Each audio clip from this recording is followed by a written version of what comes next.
মাদক নয় জীবন গড়ি এই প্রতিপাদ্যে চাঁপাইনবাবগঞ্জে মাদকদ্রব্যের অপব্যবহার ও অবৈধ পাচার বিরোধী আন্তর্জাতিক দিবস ২০২৫ পালন করা হয়েছে। বৃহস্পতিবার ২৬ জুন জেলা প্রশাসন এবং মাদকদ্রব্য নিয়ন্ত্রণ অধিদপ্তরের যৌথ উদ্যোগে এই দিবসটি উদযাপন করা হয়। বিস্তারিত দেখুন শেতাউর রহমানের প্রতিবেদনে। সকাল 10টায় জেলা প্রশাসকের কার্যালয়ের সামনে থেকে বেলুন উড়িয়ে কর্মসূচির উদ্বোধন করা হয়। পরে একটি বর্ণাঢ্য র্যালি শহরের গুরুত্বপূর্ণ সড়কসমূহ প্রদক্ষিণ করে চাঁপাইনবাবগঞ্জ মঞ্চে গিয়ে শেষ হয়। এরপর অনুষ্ঠিত আলোচনা সভায় সভাপতিত্ব করেন জেলা মাদকদ্রব্য নিয়ন্ত্রণ অধিদপ্তরের উপপরিচালক চৌধুরী ইমরুল হাসান। প্রধান অতিথি ছিলেন জেলা প্রশাসক মোহাম্মদ আব্দুস সামাদ।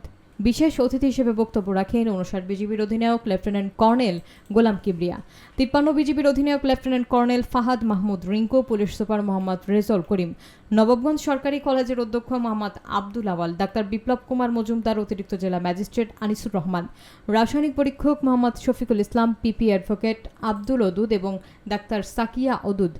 বক্তারা বলেন, মাদক সমাজের জন্য ভয়াবহ ব্যাধি। যুব সমাজকে রক্ষায় সামাজিক সচেতনতা এবং আইন প্রয়োগের পাশাপাশি পারিবারিক পর্যায়ে নজরদারি বাড়ানো অত্যন্ত জরুরি।